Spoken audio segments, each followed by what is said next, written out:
et je n'ai plus d'écran. Ne pas toucher trop la table. Ok, bon, mes excuses, C'est mais en vraiment tout cas voilà, compliqué. le match va commencer. Je pense que ça peut vraiment être un match intéressant. Ouais. Même N'hésitez si pas, pour monsieur. l'instant, Saiger n'a aux dernières nouvelles pas de difficulté contre Aikonoa parce qu'il gagne contre lui d'après les derniers sets. En tout cas, le match commence. On commence directement avec une dash attack au smash. Il n'a pas le temps. Il lui montre qui est le patron. Et 34% déjà d'infligé. Ico qui doit réussir à s'approcher malgré le bon avantage en Finobi. Je pense avec Salamdo déjà, donc il va avoir un extend qui va l'empêcher, je pense, de s'approcher aisément. Donc pour l'instant, je pense qu'on est surtout avantage Amphi. Ça réussit à gratter quelques pourcents du côté Aikonoa. On tape ce shield. Et malheureusement, on a quelques bons attaques au shield de la part de Jigglypuff. Donc c'est puni.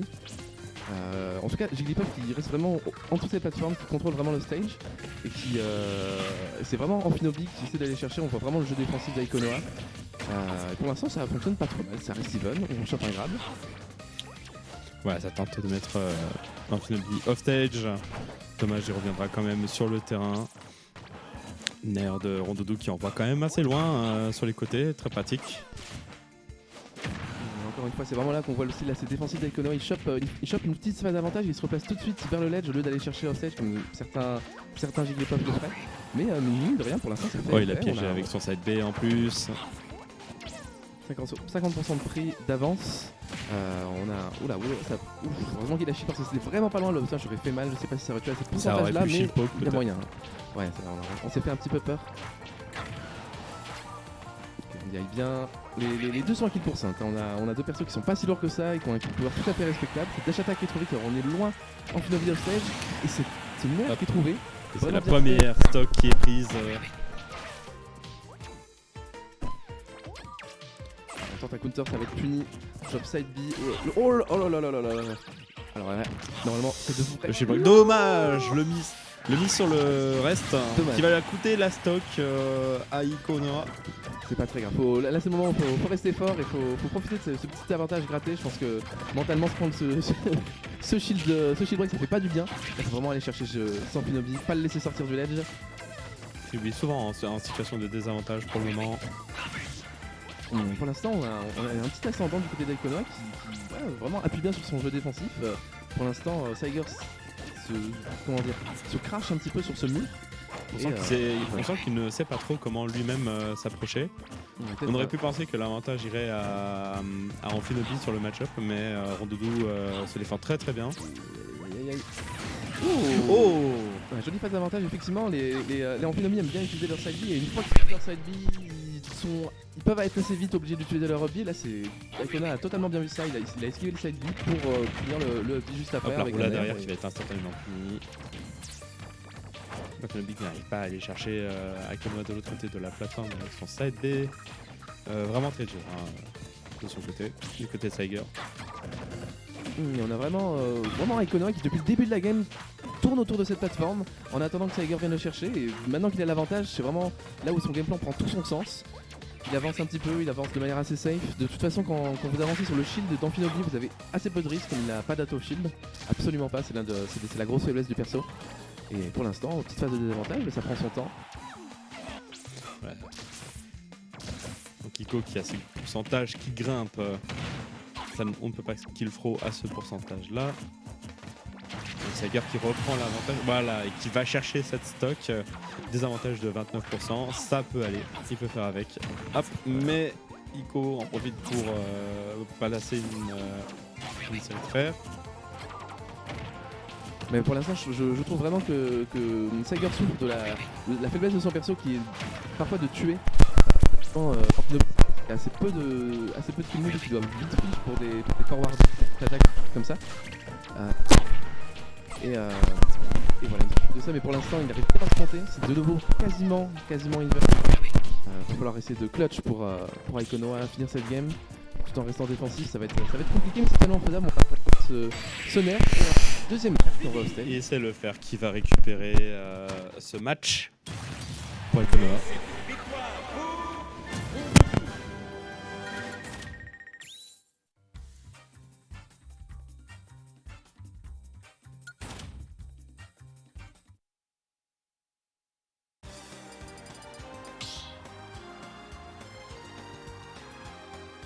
Allez,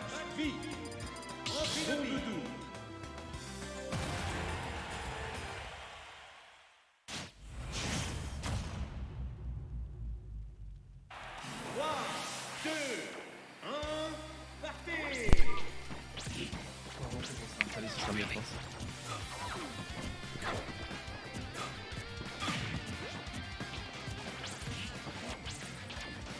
Ok, ben je suis rejoint après cette première game gagnée par Aikonoa, je suis rejoint par Play for Glory. Salut. Pour votre plus grand plaisir. Ça, je sais pas.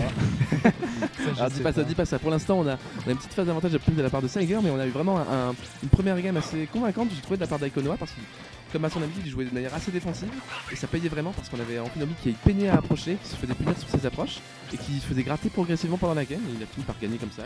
C'est vrai que On va voir comment ça va se passer. Aikonoa a un style très, très défensif par rapport à Julos ou d'autres buffs, comme Jin. Je pense que ça peut le faire contre Amphinobi, si Amphinobi est obligé d'approcher à un moment. Donc à mon avis, c'est Aikonoa de forcer le Amphi à approcher.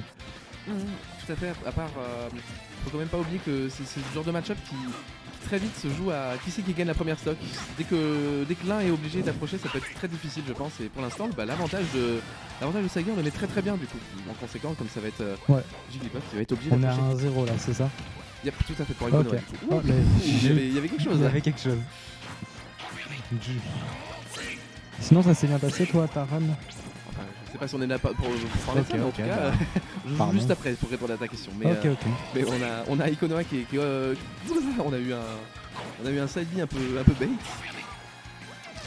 Et ouais, faut vraiment garder ses stocks. C'est le premier qui perd ses stocks va être très très mal pour le reste de la game. Donc là, d'un côté, Aikonoa peut continuer de jeu défensif parce que bon, la stock elle est pas encore prise. C'est ça, elle va pas se prendre toute seule. Quand la stock sera prise, sera compliqué. Exactement. Là, Saiger pourra commencer à juste ne pas jouer au jeu et forcer Aikonoa. Et là on a une situation où on a du coup Amphinobi qui spam des forwarders pour essayer de fiche pour un kill. Le problème de ça c'est qu'on a vu il peinait en tout cas pendant la dernière game à trouver son kill et le retard se creusait, mais pour l'instant il arrive à choper des grabs. Il a peut-être vu une habitude de shield peut-être. Peut-être justement parce qu'il fiche pour défaire, donc Aikonoa va beaucoup shield. Et quand il voit qu'il va se faire beaucoup grab, peut-être qu'il va arrêter de trop shield et il va se prendre un fer. Heureusement, effectivement, le forwarder au bord du stage a tendance à assez bien tuer. Et c'est un air qui prendra la stock, effectivement.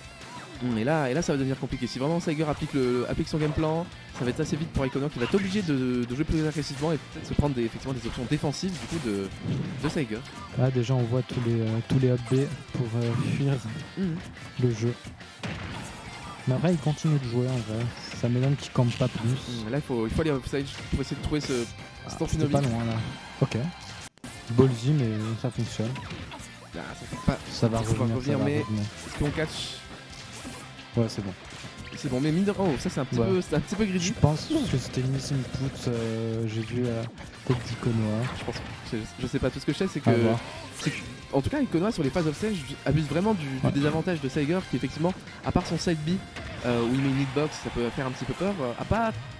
Ah bah si, il a ça. Ce down B, voilà. Il a ça. C'est la première fois qu'il le fait du set et ça surprend et ça permet de creuser cet avantage. Très très bon lead. Mais je pense que ça fonctionnera plus de cette façon-là. Ça fonctionnera peut-être plus, mais là on a 2 stocks d'écart et là ça devient vraiment difficile pour. Ah non, il revient. Ok, tout va bien. Ok, bah là forcément les shurikens, les forwarders. Là, il va falloir trouver de bonnes phases d'avantage, mais 3 minutes au compteur, mine de rien, la game dure vraiment longtemps. On a vraiment ce pattern défensif du côté des deux joueurs. Là, on voit vraiment, encore plus depuis que l'avantage. Il est obligé d'agresser. Oh, les infinites. Ouais, ça va vraiment être très difficile. Ouais, là, il a conditionné la back throw. En fait, je sais pas si tu connais, mais les Amphinobi, ils font beaucoup de F-throw au ledge pour conditionner l'adversaire à DI-in et ensuite ils peuvent mettre leur turn throw back air qui ne fonctionne que sur DI-in. Je savais pas du tout, mais écoute, fais attention. Ne DI pas in, ne te fais pas avoir. Ouais, après des fois... ça ne tue toujours pas. Ouais, non, ça tue pas, PS2 c'est pas... c'est pas le pire plafond, mais peu importe. Je pense qu'il faut juste se préparer à la game d'après, essayer de trouver des solutions. Ouais. Là, ça va pas tuer comme Ouais, des solutions, il en le a up smash. Le up smash d'Amphinobi n'est pas très fiable, hein. Moi, Non. si j'avais un smash comme celui d'Amphinobi, je râlerais un petit peu, hein. Perdre une game sur deux à cause de ça. Et c'est un 3 stocks très convaincant de la part de Saiger.